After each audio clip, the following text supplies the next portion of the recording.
And we're live. Ooh.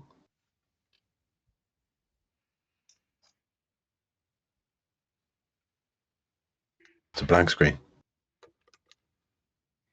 Not for me. Oh, no, we're here. Works.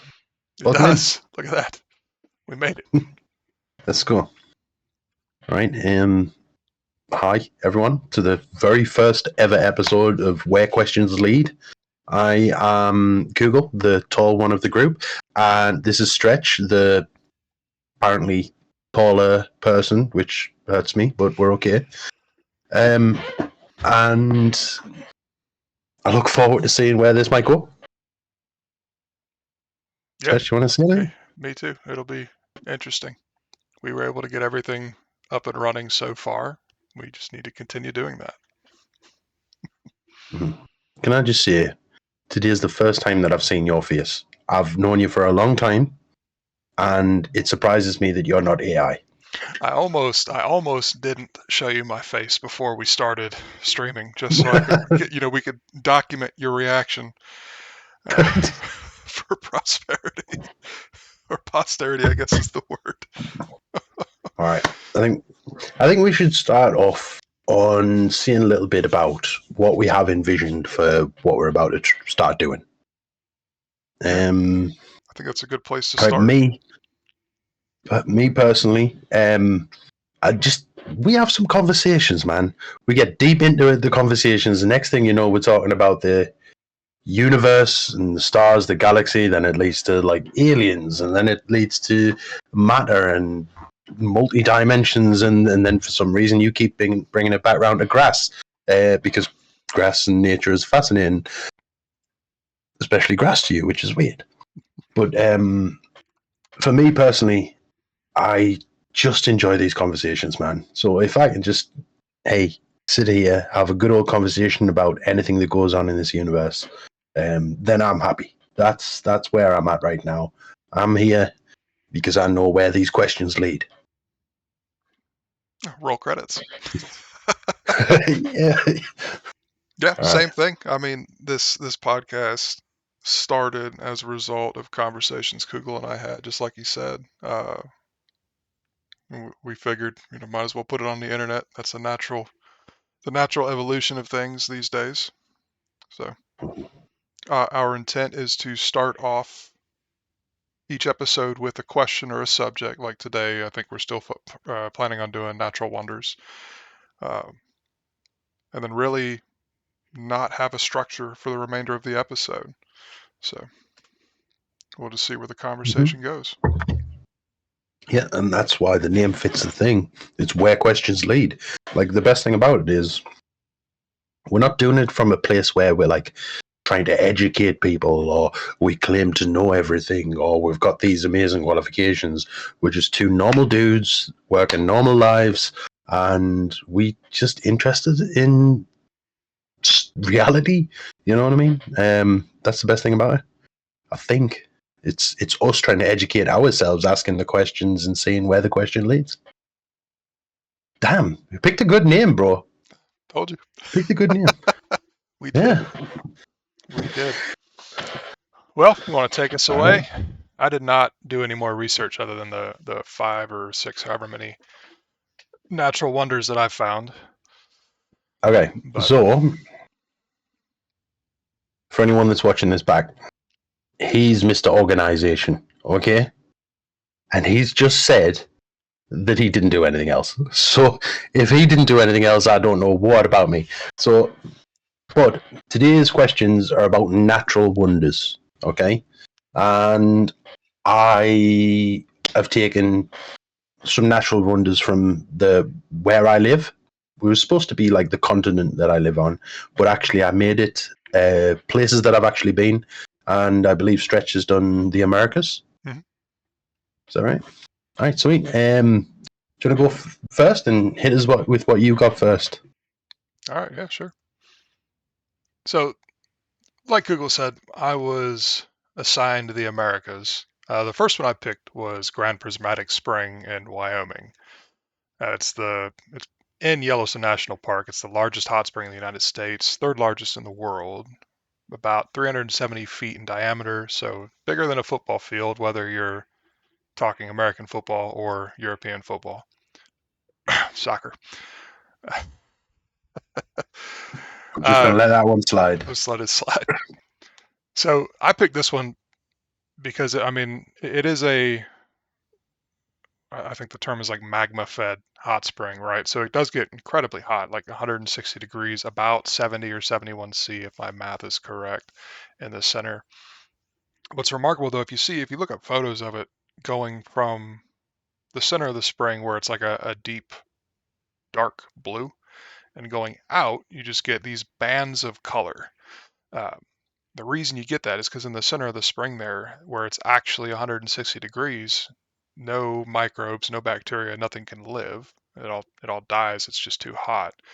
But as you step down in temperature, you get these bands where certain microbes and bacteria can live in that temperature range, and so you get these remarkable colors. Uh, no, it was definitely cool to read about. So Can we see a picture of it, maybe? yeah, let's see if I can get my. Why isn't it working? Oh, look at that. Hey, It's kind of working. it is well. There we go. So the bands are, first of all, that is absolutely beautiful. Like, 100%. geez, like, if I'm not mistaken, though, like regularly people die from falling into those things, though, right? I mean, I'm sure it's not a. It looks like it'd be fun to swim in, but again, 160 degrees. You're like in these photos. That's Hmm. not like that's steam coming off of them. That's not. Yeah, Yeah, look at that one. and you say that the colors from microbes. Yeah, Well, yeah. So it's. I well, how mean, does different types of microbes for each different color or something? Like, what are we so that talking? that I didn't find. I didn't dig that deeply into the biology of what's living there. Um, but I would assume that it's a each temperature band would be like a bell curve, right? So there's a range where these microbes can live. Most of them will be like 80% of the microbes will be in 20% of the band. Uh, so I imagine that's why you get these color bands. Um, but Deep colors. yeah, like the yellows and oranges. Like it's not. I mean, it's obviously an uncommon thing to see, So but I'm probably just going to say a very common thing, but when you see something like that, it is amazing to think like there is something going on underground. Like deep underground, all of this heat's coming from somewhere. Like there's definitely some sort of activity under there, and it's just well, it's like looking back in time, kind of thing, thinking of what the Earth must have been like, but it's not. It's literally what the Earth is like right now. yeah. Well, I mean, it's so Yellowstone National Park is, I mean, it's a super volcano. It's a giant caldera. So, however many hundreds of thousands or millions of years ago, um, a volcano erupted explosively. Uh, so that's why Yellowstone National Park exists. I mean, this is just one of many springs and geysers in that park. Uh, and you can Mhm. tell, like volcanoes stink. Uh, they Mm. have like the rotten egg, the sulfur smell, and I've been to Yellowstone. The park stinks. It's and parts of it smell really bad. Uh, but again, it's all this, that sulfur smell coming off of this water that's been boiled, superheated, however many thousands of feet below the surface. So Dude, Yellowstone is got to be on my list of places I would love to visit before, like during my lifetime. Like, man, it's just so fascinating, and there's so much life there. Considering how like fresh and rejuvenated it is, it's as if all the things happening underground give so much energy and life to the everything above, you know? Well, Like, well, it's interesting you bring that up because talking about volcanoes, like we consider volcanoes to be this massive destructive force, right? But I mean, look at think about Hawaii. Like, how many times hmm, over the past 100 years have one of those volcanoes catastrophically erupted? I don't know, maybe not any, but all but that. uh, but still, I mean, you see these eruptions where landscapes get wiped away, and then within a couple of years, it doesn't look like anything happened. Like, yes, the terrain looks different, but trees have grown back, animals have moved back in. And they're rejuvenating things on a Okay, so here we go. Right? Even deeper thing, right? I might be completely wrong, but I'm just going to say it anyway, and then hopefully we can correct ourselves, right? I'm sure microbial life or single celled organisms started deep undersea, as far as my knowledge, like as what I might think I learned, around undersea volcanoes when amino acids were all around those undersea volcanoes. So, like what you said, volcanoes definitely do have something to do with life. I mean, they can surely take it away, but like that heat and that energy coming from within the earth definitely does something because, as far as I know, that's where life, they guess, started. So I don't think we have a clue. Yeah. um, it's we still don't know. I mean, we keep finding things that change the question, right? Like I think it was last month maybe where they found trace bacteria on an asteroid fragment that they were able to get back to Earth. Um, Now, don't get me wrong. There's 101 reasons for that, right? It could be that the sample, and it's probably that the sample got contaminated after as they were bringing it to the lab, right? Mhm. It could be that however many hundreds of thousands of years ago, millions of years ago, an asteroid hit the Earth and shot rock into space, and that's what that Okay. is. Um, Right. So hold up. I said this was going to happen. Right. We're exactly 12 minutes in on our very first ever time. We're already talking about panspermia and aliens. That's where it's leading. That's where it's leading. 12 minutes. We lasted 12 minutes without mentioning aliens, but I'm with you. I do totally think that panspermia is the most likely thing. Something came from an asteroid or a comet or something like that, and basically seeded this planet. Like you said, trace bacteria, trace whatever. But yeah, the original, when I was brought up, I was told that there's a lot of different types of amino acids come from places like this, what we're looking at, and under the sea, and that's where they believe different amino acids ended up making single-celled organisms. That's how I was taught when I was younger. Obviously, when we were younger, a lot of things have changed since then, and a lot of the stuff they taught us in school has been totally proved wrong by now. So well, we don't know it. You're right. I don't think that's too Go ahead. accurate. I mean, the theory, the sarcastic hypothesis has always been lightning striking a mud puddle, right? But that's because that's one of the things that does, in a way, make sense to me. I mean, an infusion of energy, like you would get from being in something hot, like these hot springs. Maybe not in the middle, because 160 degrees, I mean, Fahrenheit and 70 degrees centigrade, I mean, pretty much everything's going to die. There's not really much on this planet that can survive that. Um, Mm, but there's some things. yeah, but not I mean, much. look at how much microbial life is in that right now. Yeah, but not in the middle. Like this little. That's why it's blue. Hmm, water bears could survive that. Okay, again, not many things. There are some Okay. things, but not many things. Yeah. So I get served at the shop where I live on the council estate by this lady, and she looks like she could survive anything. Like I do believe that I never want to upset her because I think she could possibly knock me out in one go. and she might survive that. Just too Um, stubborn to be killed by 160-degree water. Man, her forearms are just like you. You just look at her and think, "There's not a man on this planet that could take a punch from her." Like she just got that look. Anyway, I'm getting off topic.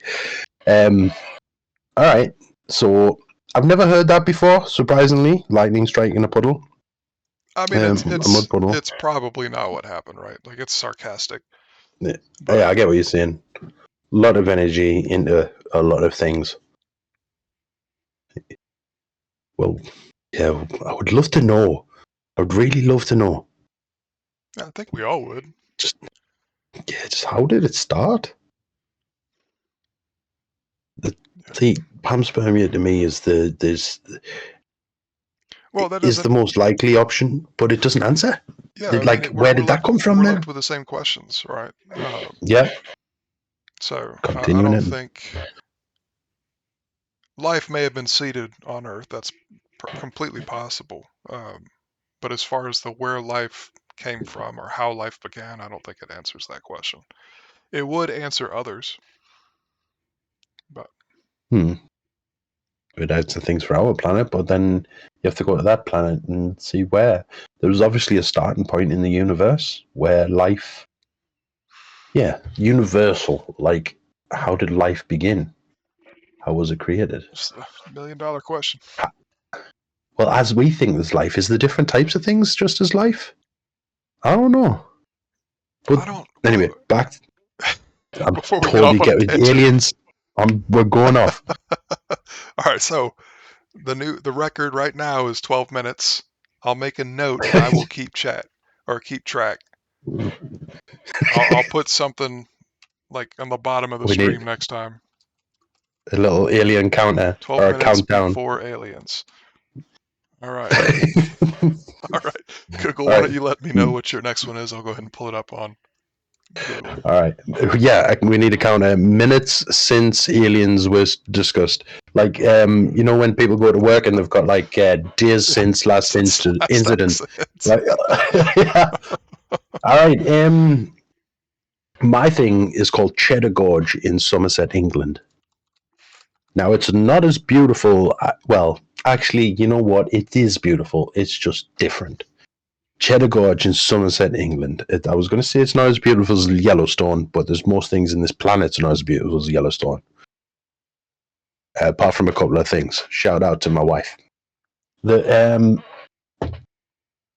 Right, so Cheddar Gorge. This reason I picked this is because I live near this. Now there's a big valley, lots of stone, carved out by water over millions of years, and it has just made such a beautiful place. Like, they have caves in there that go so deep that we still haven't explored them all the way.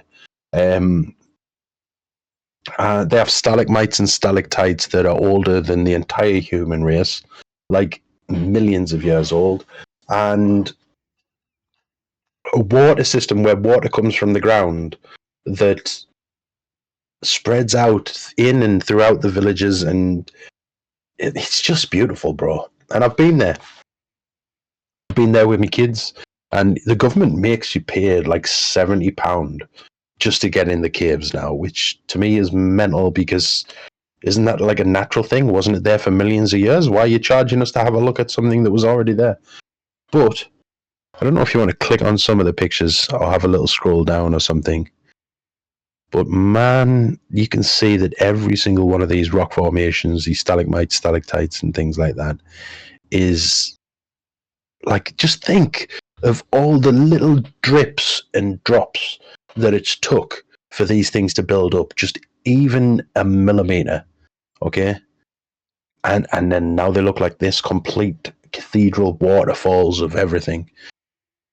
Like, it is a beautiful place. Now they have some of the earliest recorded history of cave paintings.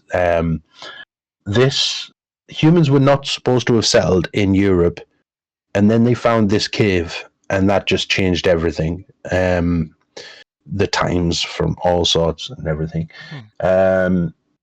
there's the youngest of the gorges is 1.2 million years old. It was heavily shaped by the last ice age, and the ice age before that. Water melting from glaciers formed underground rivers that really wore into the limestone rock. So all of these stalagmites and stalactites that you see, which most time it's not made out of that, but this is made out of limestone ones as well. So they are a lot stronger than the usual stalagmites and stalactites. Like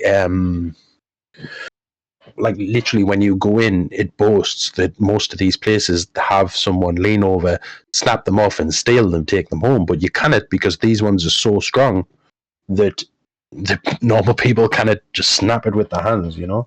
Hmm. The oldest human skeleton discovered in Britain was found in Gauls Cave in Cheddar Gorge. He was literally called Cheddar Man. Now these caves is where cheese came from. Right? Like if you click very bottom of your screen, fourth from the right, fourth from the left, sorry. Bottom of your screen, fourth from the left. That one? Which one? Wait, I'm just waiting for the screen to catch up. No, two along. Two along the other way. Yeah. The UK village that lost its cheese?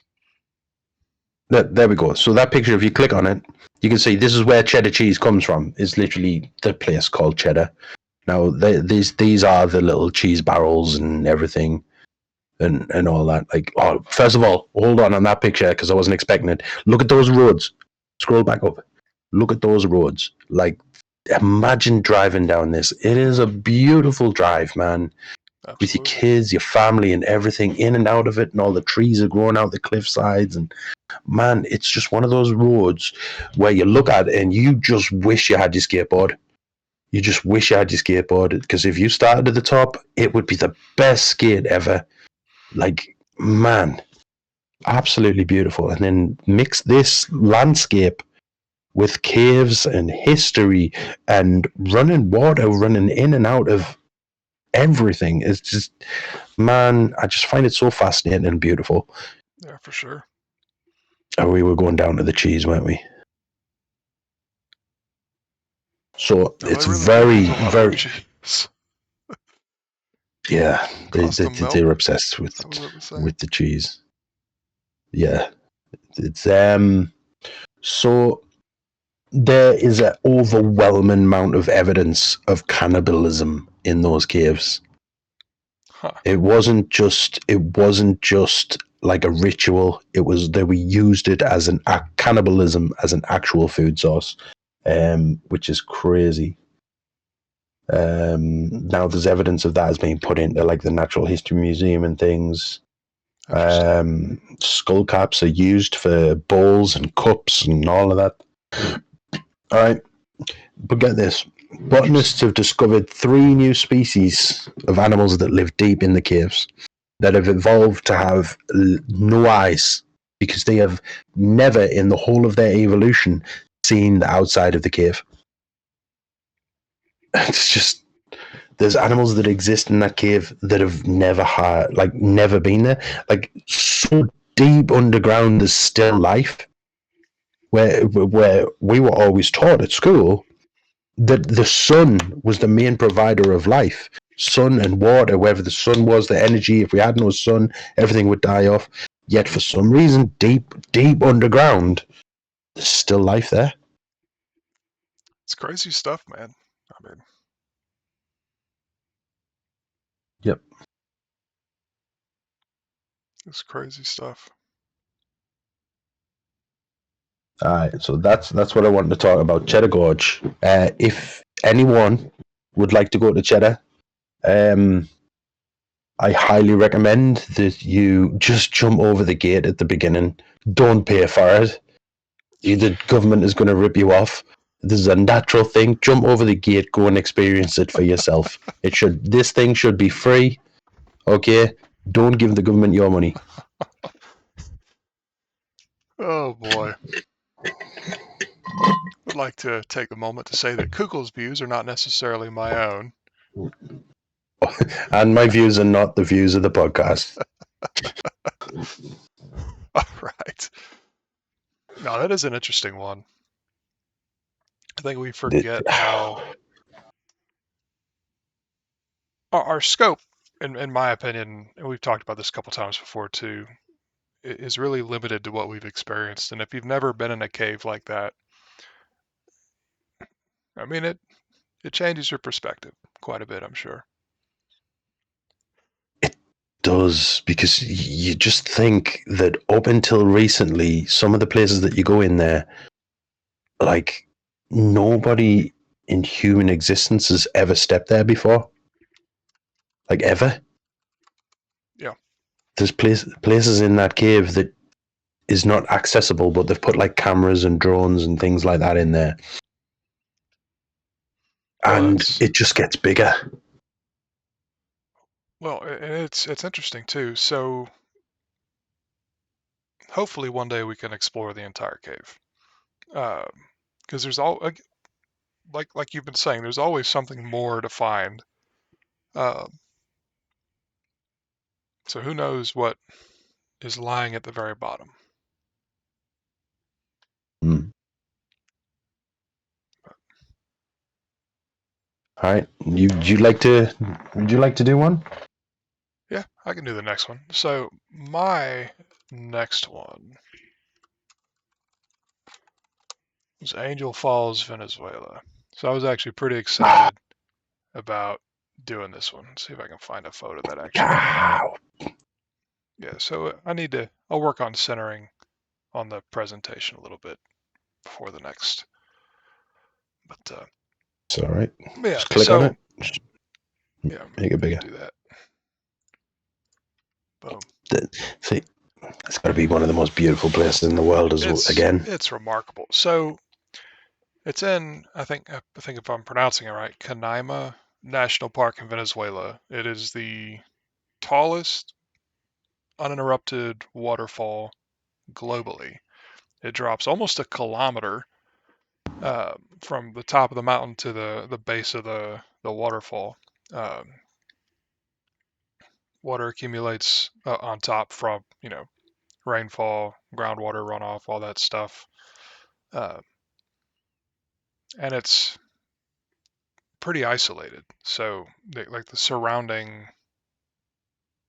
rainforest is not contaminated as much as it could be otherwise. Uh, One of the things I found interesting actually when I was reading about this, in 1937, there was an American pilot who crashed at the top of that mountain. I'm not even going to try and pronounce the mountain's name. Uh, but that's what brought Angel Falls to international attention. It was a relatively small or lesser known phenomena until that happened. Oh, Yeah. can you imagine in those days? You would feel like a proper adventurer. Like, imagine the story telling people, like, yeah, we crashed, but you should have seen where we landed. It Yeah. was the biggest waterfall I've ever seen. Yeah. Like, you don't get stories like that no more. Everything's being discovered, kind of thing. But well, not everything, but you see what I'm saying. Just how did that form? Like, I'm guessing, like maybe continental plates pushed together and kind of gone up or something. But like, it just looks like from underground, it's just been all pushed up. That does not look like anything So a volcano would make. I'm honestly not sure because let's see if we can find out how those uh, mountains originally popped up. While you do that, I'm going to ask another question. Like, isn't it fascinating? And I wonder how that there's so much water on top of that. Like, I want to see on top of that. Like that it can maintain a waterfall like that. That there's such a constant flow of water. Like, where does that come from? I have no clue. So I believe that mountains like that, when you see it and they looked all pushed up, it's because different tectonic plates have actually pushed together, and one's gone up and one's gone under like that. Um, Can you see on top of it? There's clouds on top of it. Yeah, the clouds Jeez. are in the way. Nah, so Jeez. that rock is sandstone. Um, so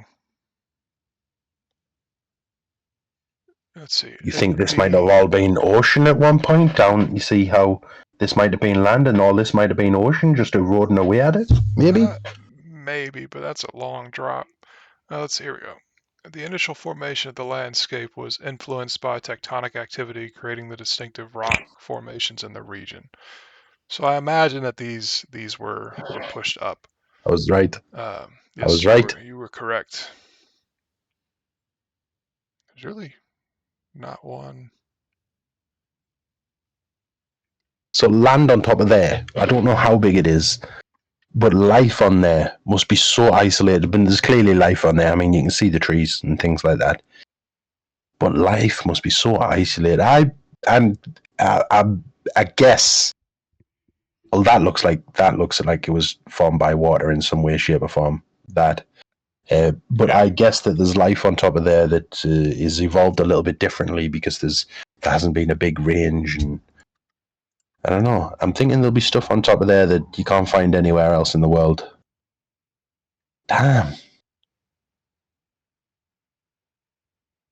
That's crazy.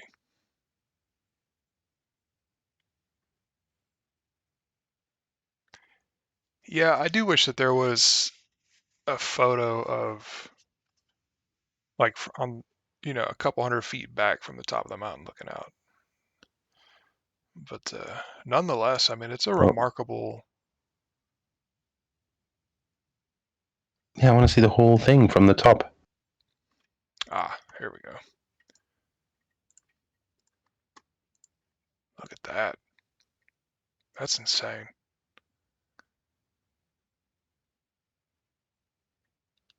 That is insane.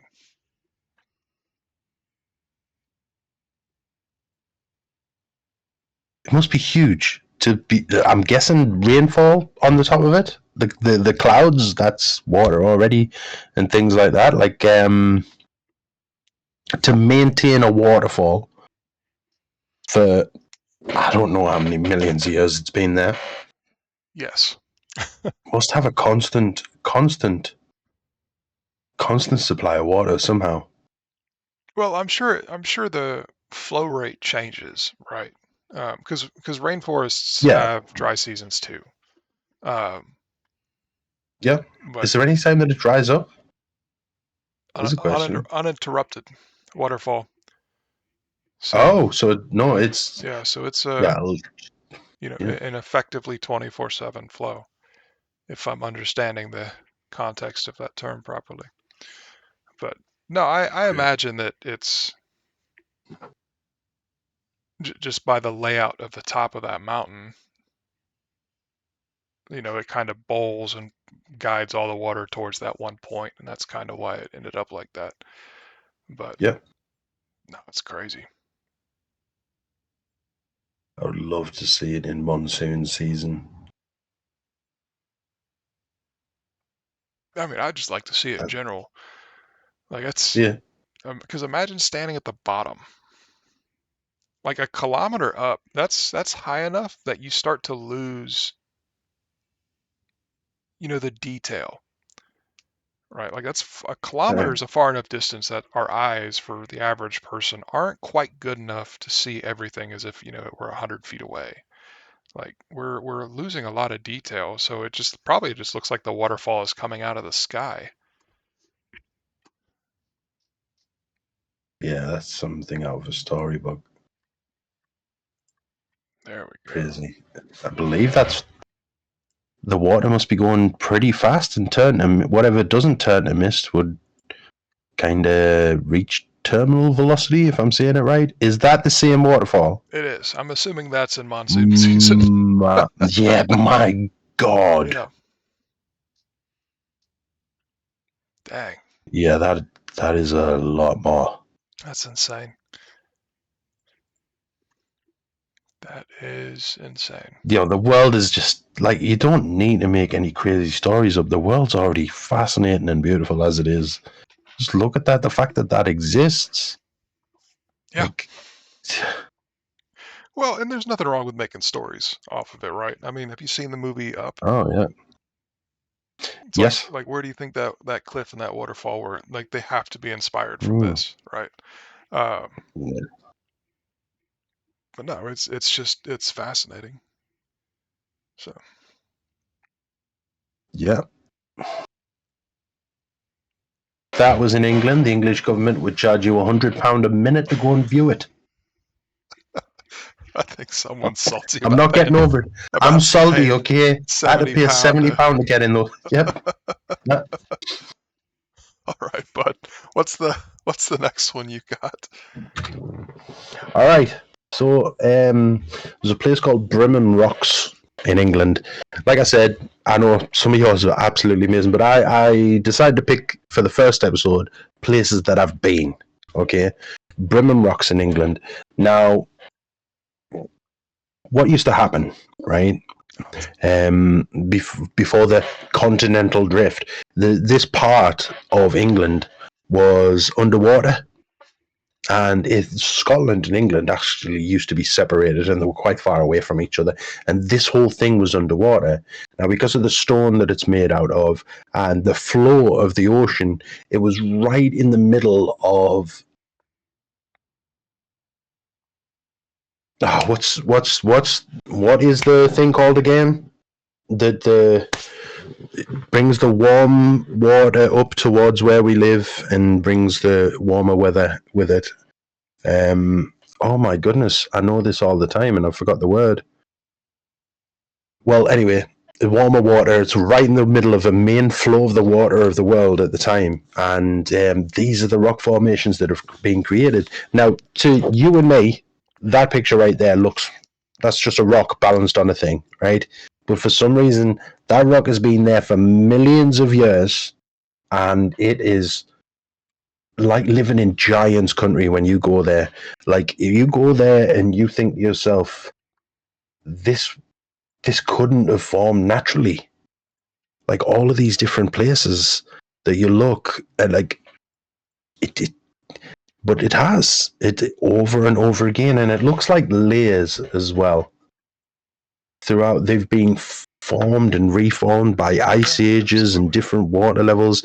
That's just the main entrance thing that where the government makes you pay to get in, and dude, it just gets bigger. And all of these things, and you think, how are they still standing? But all of these different layers are different. Like some of them are cataclysmic events that's happened. You literally looking at this, and the average person will walk along and just see some fancy shaped rocks. But you're looking at a timeline of the world that these rocks have experienced. All of these different layers, all of these different things, and yeah, I just found it a fascinating place to walk around. Yeah, I really absolutely. do. And life has been there. Humans, not as long as what it's been around, but yeah, it's definitely a fascinating place to be. Now, I do have a couple of facts here. Let's have a look. Geologists dated the rocks to 400 to 500 million years old. Glacial erosion. These rocks have been frozen in glaciers. Like, dude, the ice ages and the different changes that things has happened here. Every single one of these layers when something has happened in the world. That's why some's thicker than the other and the different timescales and everything. Mm. Uh, at one point, it was underwater, separated from Scotland. The erosion of the mountain range, it transported slit and sand and pebbles by it very fast. Powerful rivers periodically flooding and making this place used to be a tropical paradise. So when all the ice went away, when the ocean was not there, this place was a tropical paradise. Like, can you in England, if you went there right now, you could never imagine that it was a tropical place. Never. Yeah, At it'd all. be cold and rainy, and the government would charge you money. Oh my god, Stretch, you're in it with us. Right, you're right. You're right. No, I mean, it's a fascinating thing. I mean, That looks like it should blow over, if we're just being completely That, honest. yeah, but it's been there for millions of years. Millions of years. It does look like you could run up to it, push it, and something would knock it over, but for some Yeah. reason. Now, there's multiple ones of these all over, just the way things are. Now, the last little bit there at the bottom, that started at the Umber Dryas period. I don't know if you know what that is, but it's the end of the last ice age when they guess there's people out there that says there's some crazy cataclysmic event that affected the world, and that's why it created a great flood all around the world. You know what I mean? And long story short, some people believe that this is why all the religions in the world have some sort of story about a great flood. But it just so happens this is one of those places where that cataclysmic event really shows. Yeah, still, I mean, it's fascinating. Yeah. I'm curious, do you know Right. if they've pulled any fossils or anything out of these rocks? Yes, there's all sorts. Animites, I believe, if I'm saying that right. But there is a little museum near it. That's how I know because you can buy the actual fossils. You can buy them from the government for a lot of money, Ah, even though they just found them walking around. We're back there again. I'm going to try and get off the government thing, but I don't think places with natural wonder should be paying to get in. But yeah, because of all the slit and everything like that is transported through the rivers and everything, I can imagine, and it was underwater at certain points. I can imagine there's a lot still there undiscovered. do you mean slit or silt? So yeah, same. I'm English. I say things wrong. Fair enough. Fair enough. Hmm.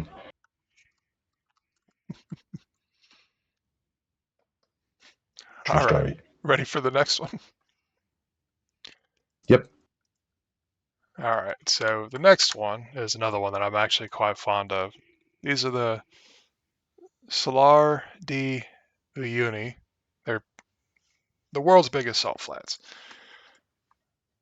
Well, here we go. Get a going photo up before I start reading notes. So span over 4,000 square miles or 10,000 square kilometers. Formed out of evaporated prehistoric lakes, uh, millions of years old. The crust of salt on these dried lake beds, in it's very thick. In some cases, up to 10 meters. The reason that this particular salt flat stood out to me, aside from its size, is when it rains, you get this remarkable mirror effect. Like they're standing on the salt flat. Yeah, that's like being in the clouds. Yeah, Nah, like that water is maybe half an inch uh, deep. Uh, that's insane. So I got a lot of questions, but for there to be salt, that means it can't be rainwater that's put the salt there. Where did all the salt come from? It surely seawater somehow gets there, and then it evaporates, and then it comes back and evaporates and leaves more. Like, how is the salt being added to all of the time, or is it just there and no more? well, at this point, I don't think any salt's being added. Um, I imagine at some point, because I mean the Americas, huge portions of both North and South America spent a good amount of time under water. Millions and millions of years ago. So I imagine that a lot of these salt deposits are remnants of that. Um, but yeah, I mean, it's also possible that rainwater and floodwater and all that helped move some salt to these flats because these did used to be lakes, so they would have been collecting points for water. But Okay, so it's not being added to anymore, and it's all left over of lakes drying up and things like that. yep, when they say it's flat, I know that that's the place that people go. You know, when they used to, back in the day, build a land speed record in the super fast cars and things, Yeah. they used to go to the salt flats because it was so flat. Yeah. Yeah, this would be a place to do it. I mean, that is also another place I would like to visit during my lifetime. Like, that is absolutely amazing. Oh, this is what it So looks like from this is above. the top down.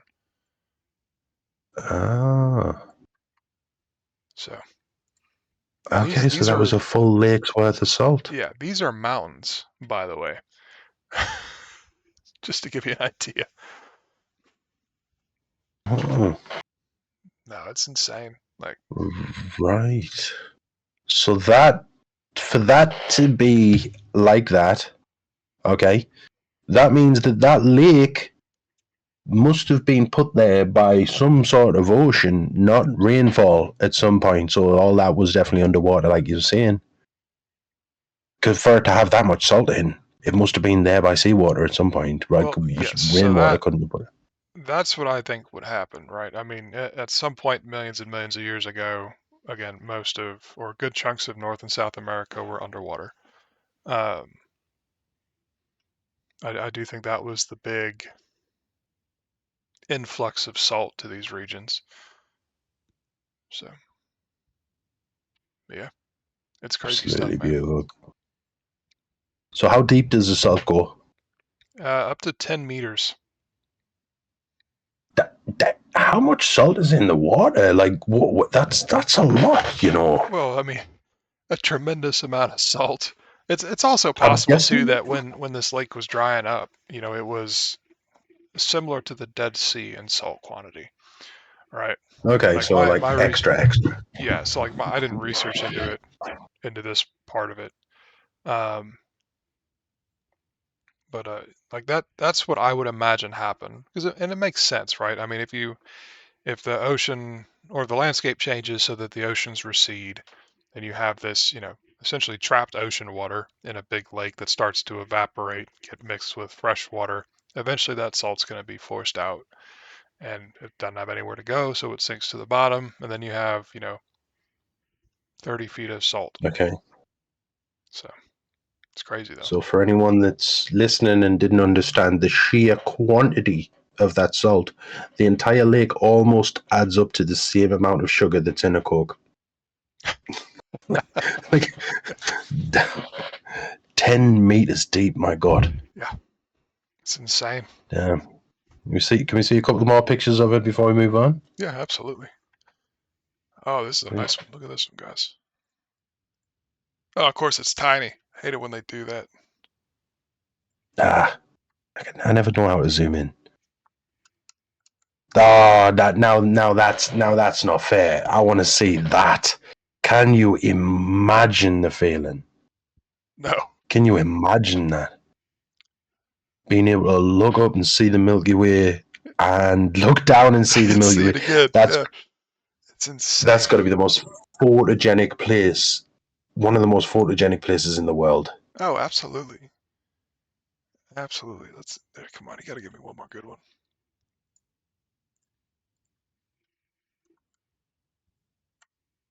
Look at that. Of course, they took a picture of the car. Of course, they did. I bet that person's American. Probably. That's Man, fascinating. that is amazing. Yep. Oh boy.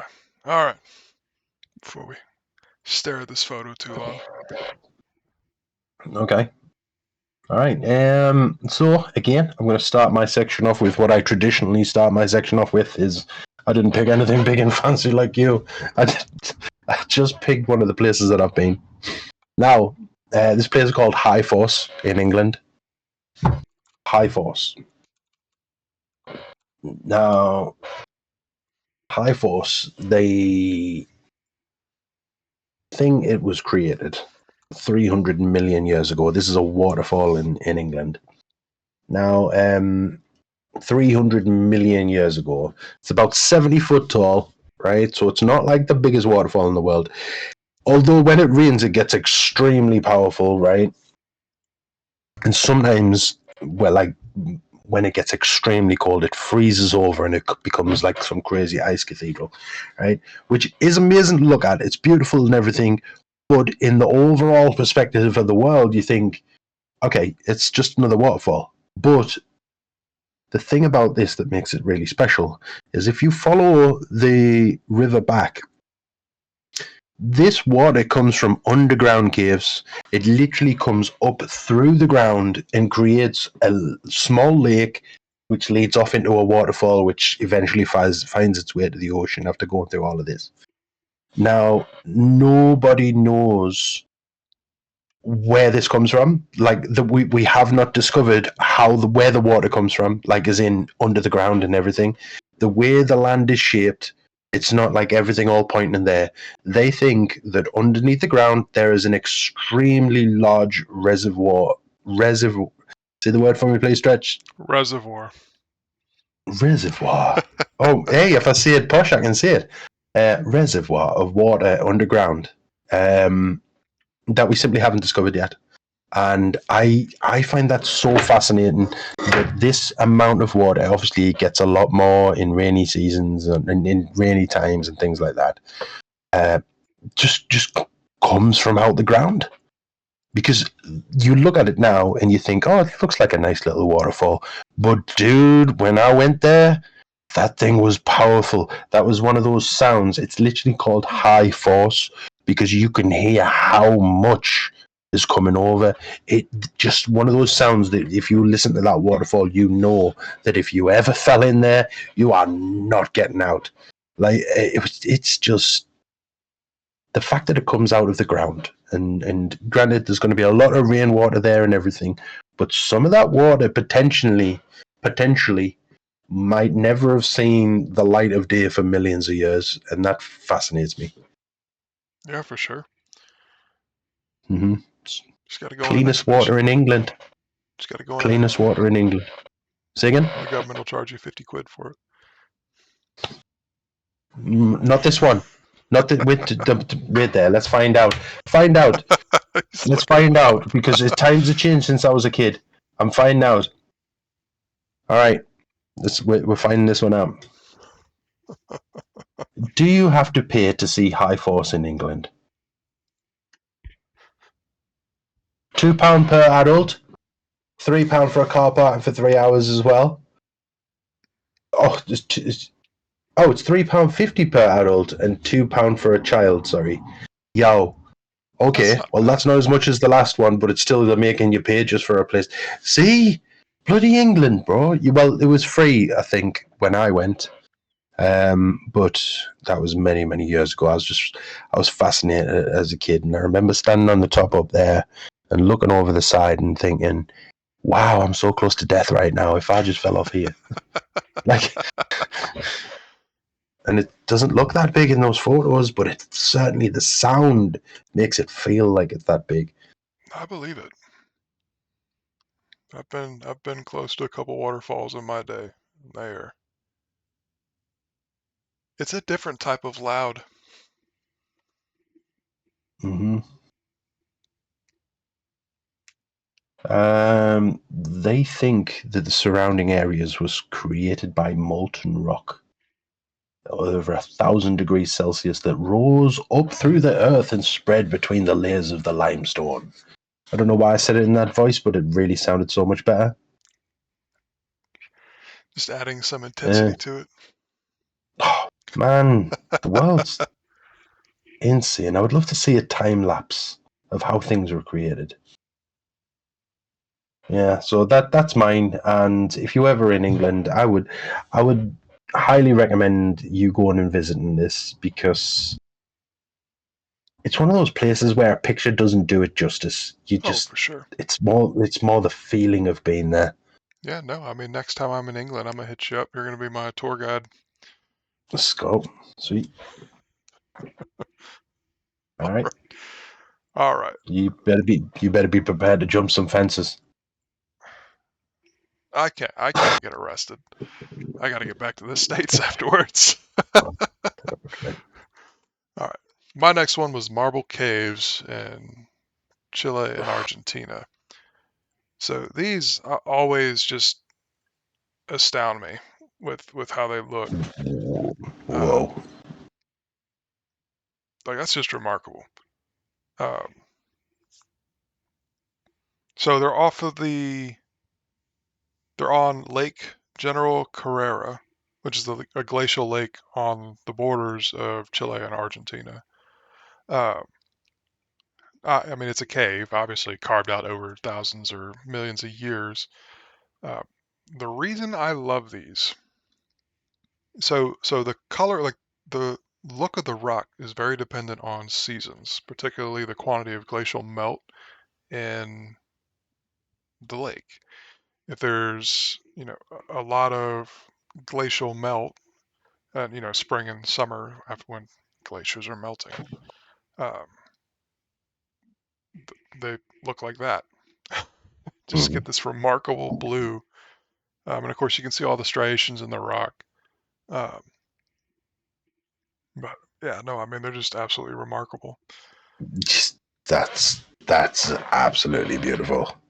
Like Absolutely. that is something from a fantasy movie where like you you're talking about the mystical pirate has buried his treasure at the bottom of the cave kind of thing. Like that is like show me some other pictures. Like all right.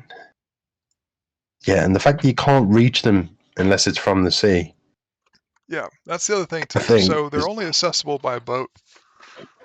So there's no, which I mean, I think in this case it's a good thing, right? It acts as a deterrent for yeah. because they're not easy to get to. Yeah, and you know who can't charge you to get in? England. Sorry, the England. Damn. Hey, but wow. Oh, here we go. Look at this one. Hey, bro, I think after this, what we've discovered is that we like rocks. Yeah, no, I mean, it's just absolutely stunning. Um, Wow. Yeah, that's the original abstract art. You know what I'm saying? It's yeah, I mean, damn. people can't make this. And if that's glacial water, that water must be so clean as well. Yeah, clean and probably pretty chilly. Yeah. Wait, whereabouts in the world is this? South America, Chile. They have glaciers in Chile. I mean, anywhere you have That mountains, you can get glaciers, as long as it's cold enough. Oh, that's not a very good photo. Chile glaciers. Chile has 80% of them. Oh my goodness. Go and have a look at the Chile glaciers. My lord. Yeah, Chile Wow. has glaciers. Yeah. Like, Patagonia, Chile. good God. That's another thing that fascinates me, glaciers, as well. Because they're not standing still, they're moving the whole time. Oh yeah, The giant landmass just moving, just constant rejuvenating of life and circle of the weather and the universe, of the world. And man, they're also a lot bigger than I think people give them credit for. yeah, well, jeez. Very That's much. insane. Like, how deep are the Chile glaciers? At least 3 feet. Th- okay, well, that wasn't a real guess stretch. That wasn't a real. Yeah, it was right Okay, though. well, you technically yes, No, technically up it's to right. 324 meters. That is pretty Damn. deep. That's remarkable. Glaciers are cool too. I could talk about glaciers for a while. Mm-hmm. Yep. This is the longest we've ever went without talking about aliens. Okay, I well nearly now we did have to there hit when that they... reset button. Oh damn! I was just pointing it out. All right, so Okay. I'm not sure if this is. Hey, 1 second. My boys are coming to say goodnight to me. Father, Yes, son. I'm in bed. Time for the run. Google. Good night, my boy. I love you. Are you on someone's stream? Yes. Oh. Good night, Shea. I love you. That was a bit of an Have a nice entrance, sleep. considering you on someone's stream. Pardon? A weird entrance considering. That was a weird entrance, yes. Well, you did good. Love you. Sleep well. Sorry. No, you're good, bud. But no, All right. they're remarkable. Yep. Caves. Absolutely beautiful. Yes. Absolutely beautiful. All right, what's the next one? Glaciers definitely. Oh, sorry, Glaciers definitely will be coming up again. I do believe absolutely. glaciers will come up several times. All right. Next one. Boom. I broke the rules. Okay? You set clear parameters, but you know what? I'm a rebel without a cause. Well, I'm not. I just lied, but like I like to think I'm a badass, but also this doesn't make me a badass. I still broke the rules. Anyway, natural formations. It's not a natural formation. It was made out of rock, and that's natural. Okay, Hold up. These were your rules. Yeah. You couldn't just let us have that. Pretend I was a badass. You couldn't just let me have that one. No, gotta shut that down. Okay. Damn. All right. I'm trying to stick to place I've been. There's Vixers in the chat right now, and I went there with her. This was me and her trying to tick something off my bucket list. We went to Stonehenge, and I find Stonehenge in England. I find it absolutely fascinating. As opposed to the Stonehenge in Mexico. Oh, is there? No.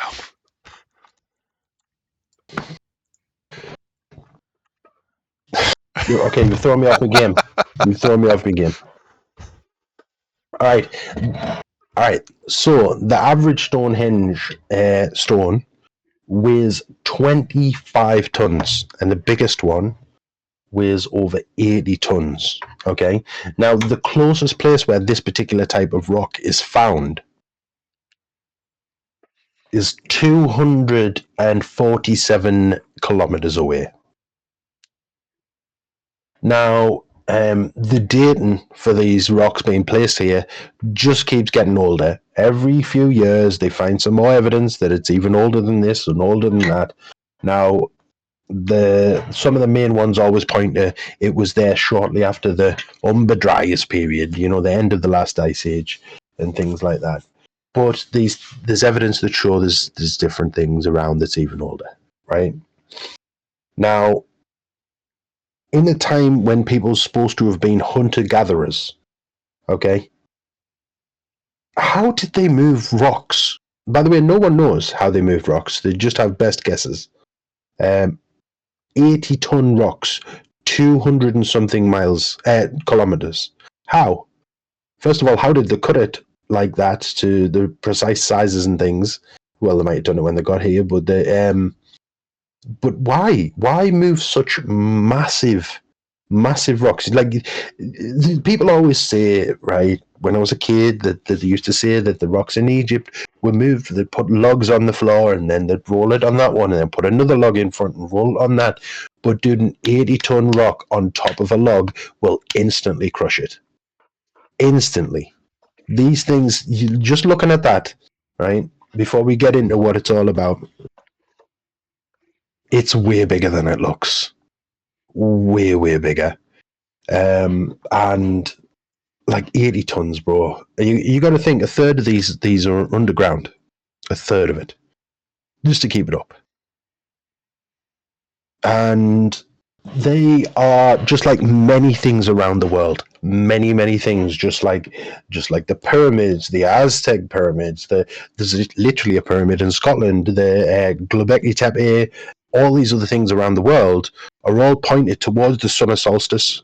Okay, the winter solstice is directly behind. The summer solstice is straight in front. So every year, roughly about 20,000 people still to this day gather at Stonehenge to watch the summer solstice straight through the middle, directly where it is pointed. Now, so they're saying that it could have been a calendar, so people can tell what time of year. But dude, in a time when everyone was supposed to be a hunter gatherer, where basically your whole day was taken up with trying to find food and stay alive. How did people have time, or why would you make the most complicated calendar ever? Like, you could have just put some normal ass rocks on a hill and just leave it there, but instead you went and got 80-ton rocks from like hundreds of miles away. Like, I don't know how it got there, and it blows my mind. Right? We know that Stonehenge was used as a cemetery quite a lot. What? No, please continue. I'm just laughing. Why? So, That- are we marveling at this pseudo natural wonder, or are we criticizing the creators of Stonehenge for creating Stonehenge? both, right? So all I'm saying is that's a dumbass idea. If you wanted a calendar, okay, you could have just looked at the stars, right? If you really wanted a round the year thing, you could have put it on the thing, right? There has got to have been a bigger meaning behind it all. Why? Not how. Let's pretend we knew how it was done, which we don't, because we just don't. But no one rolled anything on logs, okay, an 80-ton rock. Absolutely ridiculous. And if you've seen the English landscape, there's nothing flat about the English landscape. Everywhere you go, it's hills, hills, hills, hills. It's not like an easy journey. So to take 80-ton rocks, they would have had to have gone up and down hundreds, if not thousands, of hills to take it here. And I don't know about you, but in a time long, long before any machinery was around, any steam engine or anything, when it was just hunter-gatherers, I'm saying it again, who's pushing? No matter how many people you've got, they are not pushing an 80-ton rock up the hill. So there is another thing, right? And I'm going to mention it, right? But there is certain stars that, yes, it matches the summer solstice.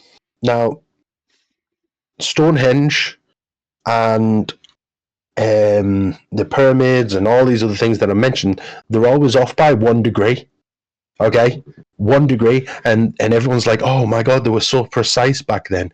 But it just so happens they were all off by 1 degree in the same direction, right? But in that direction, in the sky on the nighttime, you can literally see there's a certain constellation, and it blows my mind that I can't remember the name of it right now. Certain star and certain planets. What's the name of it, Stretch? What's the name of it? Dude, you know how many It's like constellations there are? Dude, it's like our closest planetary system. Like, it's our closest solar system to ours. The closest solar Closest system to solar ours. system. Yeah. I need to Oh, no, know. I gotta can't think of Google it. either. And yeah, but I do usually know this. Like, literally every time. The closest solar system to ours. Alpha Centauri. That's it. Oh my god. Yep, I was about to say that. Yeah. Right. So I was busy Alpha Centauri. banning account selling bots. So No, that's all right. I said it. Oh, well done, Vicky. yeah, Where did you learn that from, Vix beat Vicky? you to it. That's all I'm saying. Give me credit, Vicky. Come on, give me credit. All right. But yeah, all of these things around the world, in civilizations that were thousands upon thousands of years apart from each other and thousands upon thousands of miles apart from each other, they're all off by 1 degree, and it just so happens that they all point to Alpha Centauri, every single one of them. All right, reset the counter. Aliens. Right? I'm not saying it was aliens, but like, you can see how this keeps coming up, man. This keeps coming up, and I'm not saying that that's how it was for. I'm not saying anything. I'm just saying it's wonderful to think about that all of these have such a mystery behind them, and Stonehenge is one of those places that I think, look, same as the other things, we're looking at some rocks. So I'm going to class this as a natural wonder because we have no questions answered. But yeah, definitely visit Stonehenge, but don't pay 70. No, wait, Vicky, tell me in the chat, right? How much was it to get into Stonehenge? How much? It was like 70 or 80, 90 pounds, something like that. If you do think we're alone, a very weird feeling. Yep. That's a different topic. It was 70 pounds. There we go. Just to see these rocks, which have been there longer than, oh my god. But if you do go to Stonehenge, I would just remind you that if you do pay to get in, you're still not allowed to go up to the rocks and touch them. You can only get about 20 meters away from them. There is a road right next to them, and if you go to that road, you can get about 22 meters away from them. So don't pay to go in. Go to the road.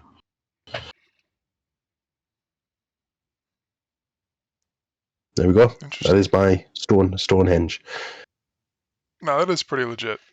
And I have the same questions that you do. Like, I don't pretend to understand how they got, 80-ton rocks, what, a quarter of the way, a third of the way across the country, or what is now the country. Mm-hmm. Yeah, I mean, there's a lot that we don't understand. It's not, but there is actually different rock formations created from different rocks. And if you literally went up in a helicopter, each of these rock formations, exactly the same as Stonehenge, but they're all on a much smaller scale. They are in a perfect circle going around Stonehenge, and Stonehenge is the center one. But each one of these things is dated at a different time to Stonehenge, and they're made from different rocks. Each thing is made from a different type of rocks, which I wonder if that's just like a convenience. That's the material that they had available to them when they were building those. No, some of them came from Scotland on one of them, and they're small. They're a lot smaller, but why would people keep bringing huge rocks? Like, what's wrong with you? Just build it out at something that you've got here. Why do you keep bringing huge rocks? What's so special about you need these rock types? I don't know. Was everybody a geologist back then? Well, I mean, we don't know. You just shrug your shoulders. We think about knowledge today. We're used to knowledge being specialized, right? Like, we have geologists, we have physicists, we have doctors, like medical professionals. All of that knowledge and experience is very specialized. Yep. 5, 10, 15,000 years ago, it may not have been the case. It may have been the case that most people knew about different types of rock and stone formations, right? Most people knew. It may have been the case that most people, they were taught as children, okay, this is the type of rock that you can build with, you can do things with. This type of rock is too soft. So we don't know. The precision of a lot of this is always remarkable to me. They obviously didn't have, tape measures back then. Well, we know that in ancient Greece, they would have pacers whose job it was to take very precise steps. That's how they would measure distances. They would have pacers take steps of the exact same length for the entire distance, and that's how they would measure distances. So I'd also be curious to see whether or not that was, a similar technique was used when measuring some of the distances between, Stonehenge proper and its satellites. So here's another thing for you. There's a very big thing when it comes to Stonehenge. There's a lot of people believe that it was actually relocated to where it is now, and it used to exist in a place in Wales, is it called Midlands, Wales? in the middle of Wales, that it used to be arranged exactly how it is now, long before, because they found these certain indents, and there's one of those type of rocks there, and some people think that it was transported from there to where it is now, but that would have meant two equally massive journeys added on top of what we've already discussed. That's it, and I can't imagine it was there like just for a day. It must have been there a long time. I mean, you're not going to move everything all the way there, which must have. Oh my god, to move things like that, man, and then to move it again, like I can't imagine. Again, to be there and to ask the question. Unfortunately, I don't think it's the type of thing that we'll ever know. Um, Yeah. Yeah, just have to keep studying it. All right. I've been there as well. Do you want to go for one? Yes, I've got one more, and then I will be all out. So we'll have to Okay. improvise afterwards. All right. So this is the Bay of Fundy in Canada. It has the most substantial tidal range, the highest tidal range in the world, up to about 15 meters. So the tides, like similar to everywhere, the tides cycle about every 6-ish hours. But that's a wrong picture. Here, look at that one. So 15 meters. That means you have tides are, in. You can actually, it looks like part of the ocean compared to, you know, tides out. That's a huge photo. Where you can walk along the literal seabed. Yeah. And then there's a rather phallic looking rock. Hmm. But no, it's just fascinating. The fact that the tide goes up and down that high, clearly you can see it creates some of the most fascinating looking shapes of the rocks and everything. Yeah, so Like you there we can go. literally stand there and see how high it comes up to. Yeah, so here's with the tide in, right? You can see people kayaking and everything, Mm-hmm. and it's a smaller picture, but there's the tide out. So just on this particular part of the bay, I mean that difference looks to be, maybe 8 feet of depth, where the water just receded. Um, And if it's just still happening, that means that those rock formations are still being created. Oh my god, yes, you're right. That rock does look very. Never mind. yeah. What the heck? Okay. But But yeah, yeah, I would like to go there. I would like to go there. I can imagine. Like, look, so where I live right now, right, we have, I think it's the second lowest lying tide. Now, it's not the same as of what's there. I mean, the lowest lying tide. So, in the world. So, at the beach where I live, when the ocean goes out, it goes out 2 miles.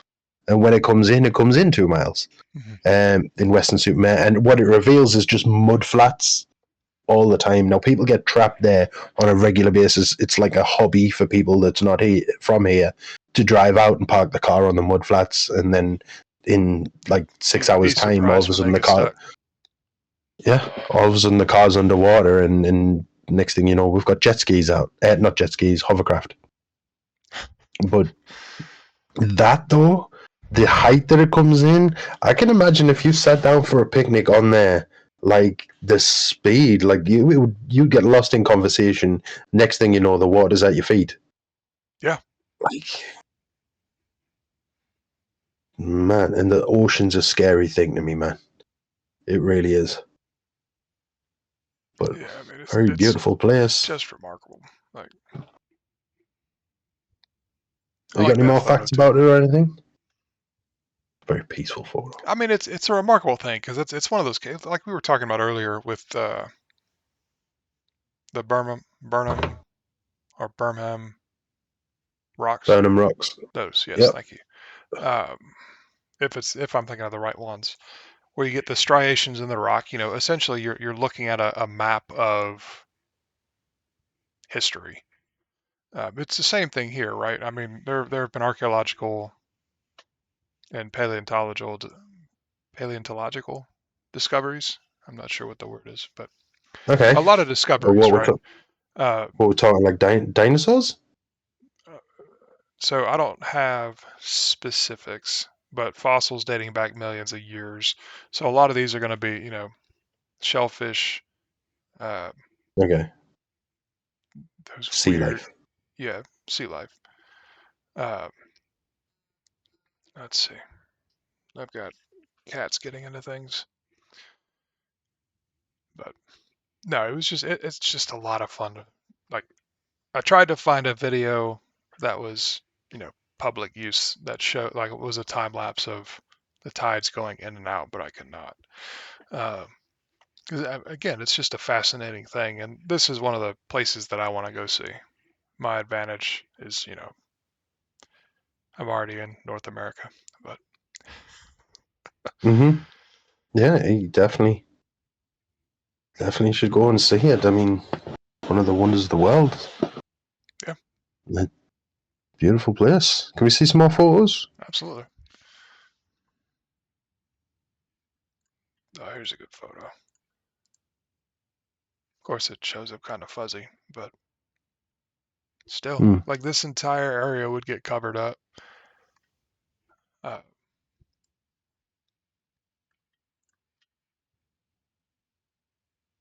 I'm noticing a running theme with your picks. It's always places that would fit in an adventure movie or somewhere a pirate would hide some treasure in we an don't, adventure we movie. don't, we don't have to talk about that. Nah. So I think this is a depth. I think that's depth of water. That can't be depth of water. That's something else. Oh well. It Oh actually is depth no, if it you is. go It back is to it. actually depth of water. I don't know. I saw It the actually is, yeah. kilometers, and I was thinking kilometers of depth. I'm like, that's not. But yeah, no. So that's It actually is. so That yeah, that must get 50. pretty deep. What's So yeah, that deep part there? 15. So this is actually going out into uh, the ocean, right? Like the U.S. Mm-hmm. is right. Oh, actually, there's Maine, so that's part of the U.S. U.S. is down here, New Brunswick, Nova Scotia. This goes out to the Gulf of Maine and then out to the Atlantic. So pretty much all of this orange that we see would get exposed when the tides go out. That is All right. insane. Wait there. Before you click off it, right? How do you say it again? What? How do you say the name of the place again? Bay Bay of of Brunswick. Fundy. Fundy. Fundy. Bay of Fundy, buried treasure. Oh my god, I was right. Google that right now. Google that right now. Dude, I was totally right. It looks like a place for buried treasure, man. Like, I'm telling you. There are several stories of Dude. buried treasure in the Bay of Fundy, including the mystery of Isle Haut and the Oak Island mystery. Yeah. Pirates' shipwrecks among many of the mysteries of that place. That was actually, that place was one of the places that England was fighting over when first laid claim to America. Okay. Money Pit in Oak Island, Nova Scotia. No, that's overnight mysterious island in the Bay of Fundy. Oh, apparently there's something that opens up when the tide goes out, then you cannot see it when it comes in. I don't know. Pirates Treasure, Bay of Fundy, leads to that. Yep, there's loads of pirate stories, bro. I told you that's what it looks like. I told you. Well, I didn't do it on purpose. Um, But Why do I but keep no, having a drink out of this when it's all gone? places like that are just remarkable to me. Very much. Very much. All right. All right, what's I'm your? guessing you don't have any. I don't have any more. I just I'm did out. four. So, oh, you're out. Four was the original thing. Okay. Natural wonders of the world. Okay. Let's just have a quick rundown. All right. So we've got the basics. Everyone knows like Northern Lights, Grand Canyon, Great Barrier Reef, Mount Everest, all of that stuff. Dead Sea, Amazon rainforest. Amazon rainforest, right? Here we go. Dude, like, man, that place fascinates me. Like, the evidence of life being there so much longer than we ever thought is just wow. My dream vacation, kayak down the Amazon, start to finish, like, start with just me backpack and just finish with like thinking I want to end that journey 6, 7, 8 months later with a big ass beard saying, hey, that was the dumbest idea I've ever had, and a million stories to do, like to tell. But the Amazon, they recently been trying to cover the Amazon with LiDAR. Do you know what LiDAR is? Yeah, light detection and ranging. Okay, so they can see basically what's underneath all the growth or all the land and things like that.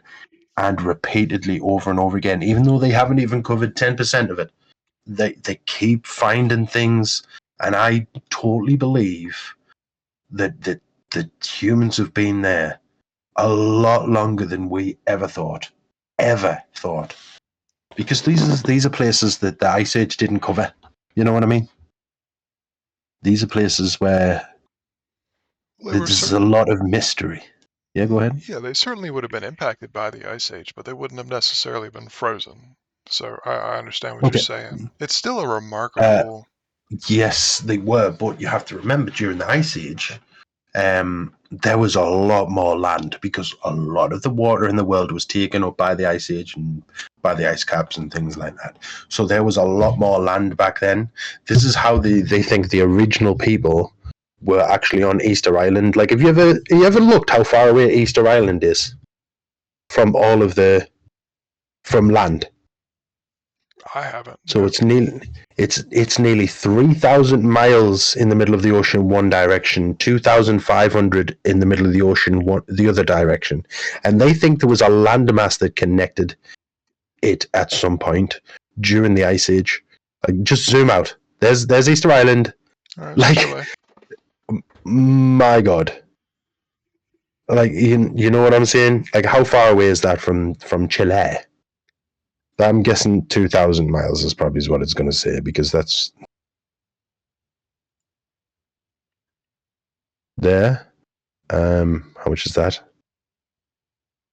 Oop, So you 2,400 miles. actually So almost. So 2,400. I was right. yeah, or Okay, 3,800 kilometers. so they think there was a land bridge at some point connecting so many different things together, because the water sea level was hundreds of meters lower than what it is now. Because they have evidence of people being on Easter Island, right, before the time that they believe humans actually invented boats, which is a crazy thing to think that they've put a date on when humans invented boats, because how are they ever going to know if that's real? Like, surely multiple cultures all around the world found a way. I don't Certainly. know, Yeah. but No, yeah, man, over it's one of those questions that I 20,000 don't years. think we'll ever get an answer for, because one of the things that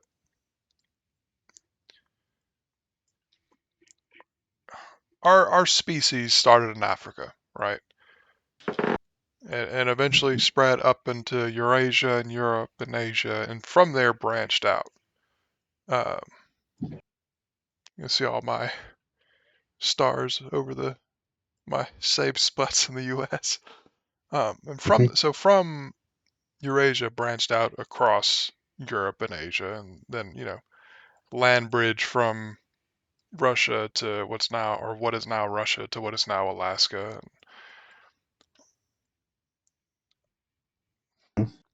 So It's insane, man. Like, the land bridge that was taken. If you scroll up, Mhm. you can see where Europe is and things like that, and Iceland and things. So if you move, yeah, there we go. So they used to think during the Ice Age this was all connected because the sea level was even lower. Like UK was connected to Europe and everything, and across here is called the Barren Strait, and they believe that this was connected. Iceland all the way to North America, like Canada and things like that, was all connected over at this point. At some point.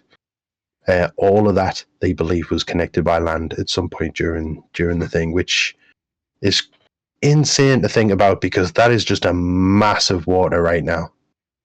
A massive water. Yeah, well, it's also all deep water. Like there's actual evidence to suggest that there was a land bridge between what's now Yes. Alaska and what's now Russia. Um,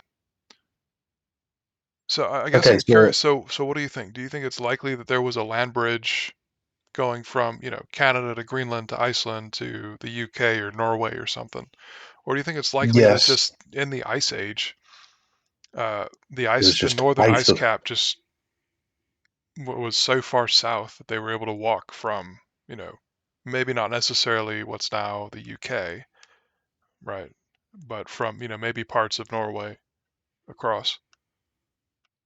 Can you imagine anyone walking just across pure ice and snow and freezing temperatures for all of that distance? Well, people do. When I you, mean, you start looking at northern Canada, like the Inuit tribes that still live there.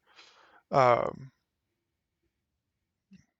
they do that all the yeah. time. It's such Well, a I dramatically different existence from what we're used to. So I do believe it was like that during the Ice Age and completely all frozen over and things walked across. But I also believe that there is I believe there was vegetation. I believe that there was some form of trees and everything, so that means there must have been some land, okay, that connected them both when all the water was extremely way lower than what it is now. Sure. Because if you go back to the where you can see England and then Canada and things like that all in the one thing. Okay, now I don't know where it is, but it was something like I don't. If I'm saying a number, then it's just a guess.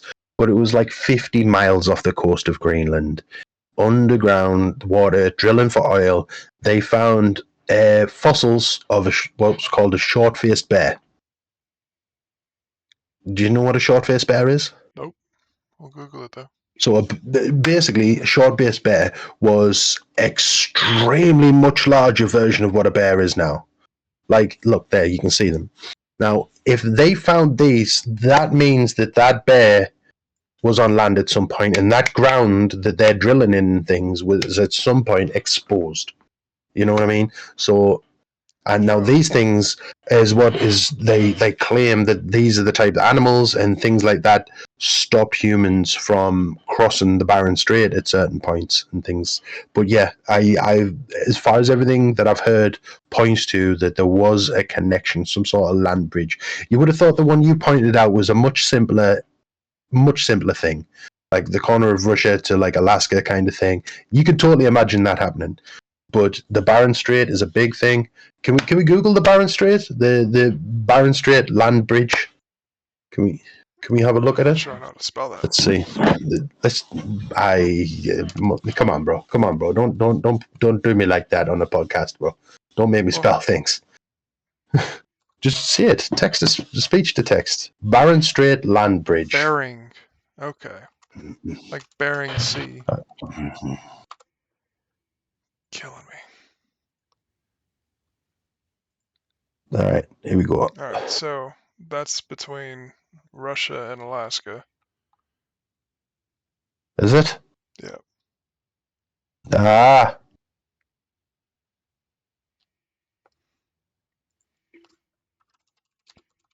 got me wires crossed somewhere. Russia and Alaska. Was that the Bering Strait? Let's have a look.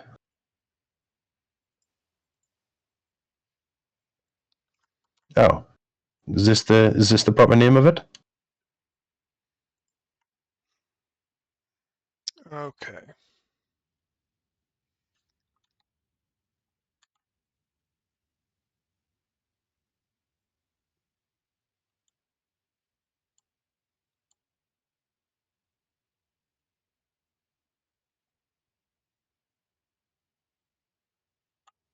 Interesting. Are you frozen? Oh, the screen's frozen. Oh no, it hasn't. We're back.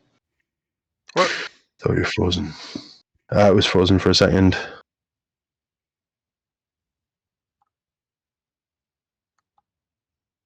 Well, that's what this podcast is about. It's about educating yourself. Yeah, pretending we What's know it about? things.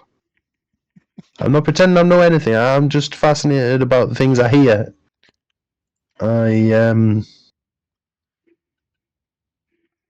Ladies and gentlemen, if you would like to cross the Bering Strait, that would be £7.45 to the UK government.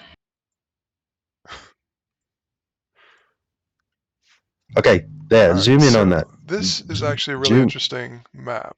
Yeah. Okay, there. So that what's that one called? That land bridge is literally what you pointed out. Yeah. The De There. Geer route. Yes, the top two lines, that's literally what you just said. Is you said, do you think maybe something went from here to here to here? You did point that out at some point. Now, what is that?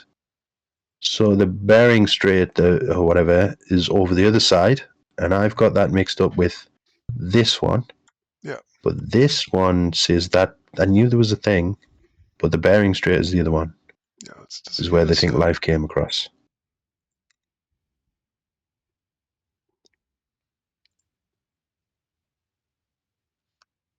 It's not really giving us a. I'm not sure what these colors are for. I think it's Wells Ridge Rio Grande Rise. Sarah Lounge Rise. Okay, so I think these are where proposed connections in land were. Well, these would have But these would have been some, yeah, with the exception of the Bering Strait. These would have been some of the last. This is rewinding millions of years and not thousands. yeah, But yeah. This is not like humans existing. This is what's it called, Pangea or something? When the yeah, the Pangea. supercontinent Yeah. Um, is showing you the connections. Go ahead. but even so, stuff like the De Geer route, the one farthest north, I'm pointing like you can see where I'm pointing at up Yep, here. I see it. I mean, that's the type of thing that could have been, even if it wasn't land, if it wasn't actual, earth It and was dirt just and rock beneath, and it was just ice. Like that's just not glacier. impossible. Yeah, they're just walking across ice. Like you plan well enough, you're fine. Um, like think about it, particularly if they're coming from, Norway and Sweden. They're already used to ice, particularly, if they're in the middle of or towards the end of an ice age. They're already used to living on and around ice, so they already know about, snow blindness. They know how to pack food. They know how to live on ice. It's nothing for them to cross, thousands of miles, but still into what's now North America. Right. Yeah. Now, what's crazier to me is that we have islands like Easter Island, like you mentioned earlier, that, is, what was it, 2,400 miles or something like Yeah. that away Yeah. from the To the nearest closest land. land. Yeah, that's crazy to me. Because that's not just land bridge. That's people found an island. Yep. Like, But that's the crazy thing to me. yeah, not only that, but also way back then, before when we were supposed to be just hunter gatherers, they made. You've seen the heads on Easter Island, right? Mhm. Dude, it's not just like it's not just like 5, 6, 7, 8 of them. There's hundreds of them, and there was they literally had a factory where you can go onto it. Right, when I say the word factory very loosely, but you can see in the side of all the rocks came from this one mountain on Easter Island, and you can see on the side of the mountain where they had the process of them all being made, like carving out the side of the mountain, the actual rock after rock after rock, like and some of these things, when they dig them out, it's the entire upper torso of some of these things as well. They're huge. Okay, that picture's not right at all, obviously, but that is hilarious. That's my theory, and I'm sticking to it. Well, no, I mean Okay.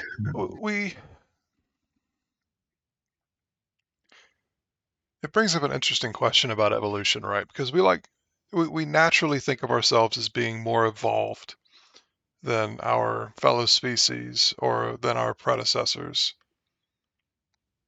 And it's a difficult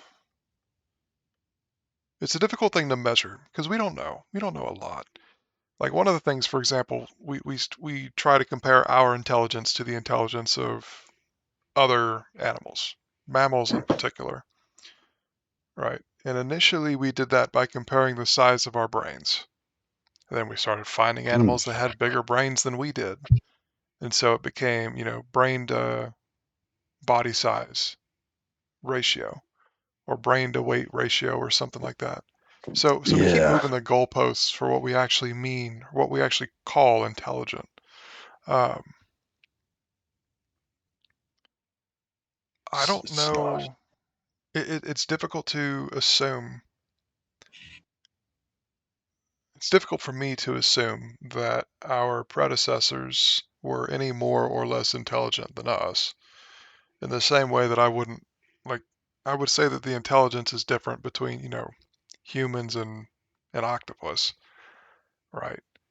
But octopus have, repeatedly demonstrated problem-solving abilities and something like that, and they are not at all related to us.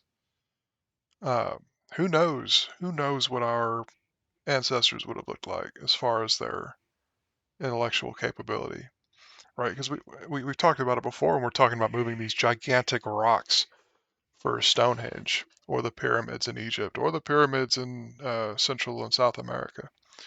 Um, Okay. it's it's just a fascinating thing. Yeah, Like but on maybe they Easter had a Island, better understand of you know mechanics and leverage and mathematics than we give them credit for. well, they must do.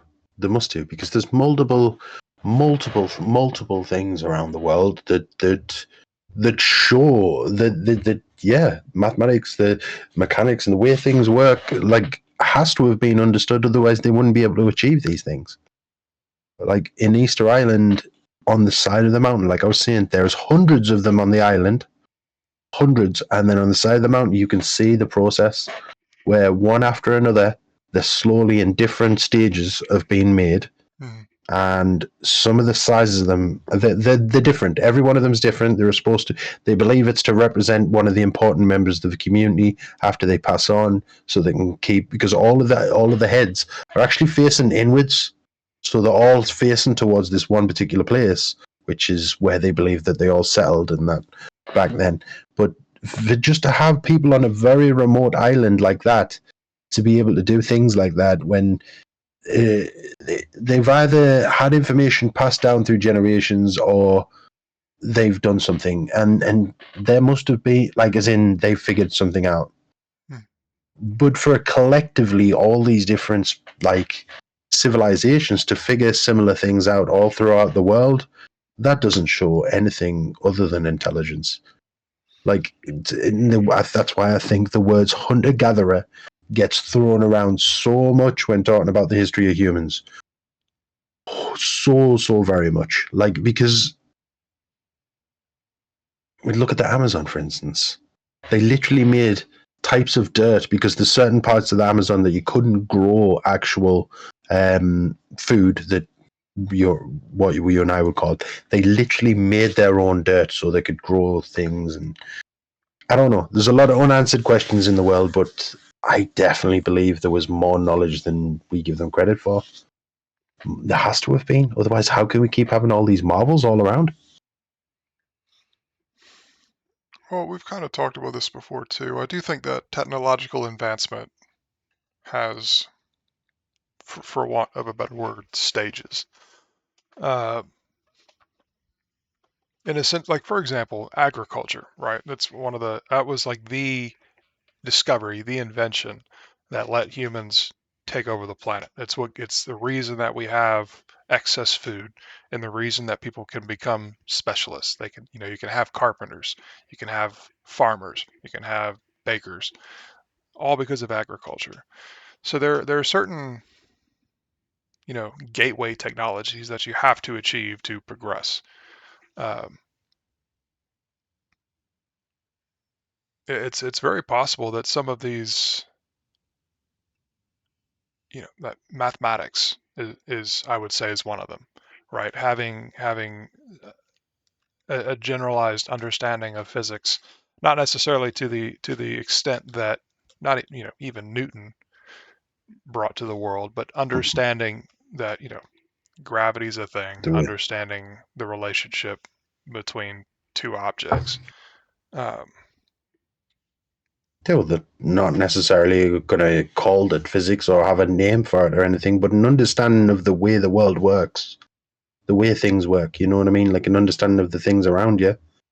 Yeah, Certainly. like mathematics is just kind of universal. Like no matter what language you speak, no matter what part of the world you're from, numbers and the world works the same. You know what I mean? Yeah. So however you get that understanding of it, Although doesn't matter what it's I will called. say we've never proved that 1 + 1 = 2. We've never That actually proved don't that. get. No, it's a